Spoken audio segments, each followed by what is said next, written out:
বাড়ির রান্না খেয়ে খেয়ে একঘেয়ে লাগে ভাই, তাই আজকে সবার পাতে ধাবা স্টাইল চিকেন চাই। Dhaba style chicken.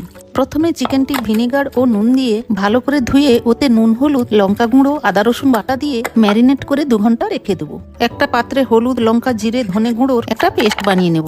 তারপর পেঁয়াজ, ধনেপাতা, কাঁচা লঙ্কার পেস্ট এবং টমেটো পেস্টটা করে নেব। কড়াইতে তেলে চিকেনটা 5 মিনিট ভেজে তুলে নিয়ে ওই তেলে তেজপাতা এবং গরম মশলা ফোড়ন দিয়ে আদা রসুন বাটা দিয়ে পেঁয়াজ, ধনেপাতা, কাঁচা লঙ্কার পেস্টটা দিয়ে কষে ওই গুঁড়ো মশলার পেস্টটা দিয়ে টমেটো পেস্ট ও নুন দিয়ে চিকেনটা দিয়ে টক দই দিয়ে ঢাকা মেরে ভালো করে কষিয়ে কম করে জল দিয়ে 10 মিনিট ফুটিয়ে ওপর থেকে গরম মশলা গুঁড়ো, ধনেপাতা কুচি এবং কাসুরি মেথি ছড়িয়ে দিলেই রেডি ধাবা স্টাইল চিকেন।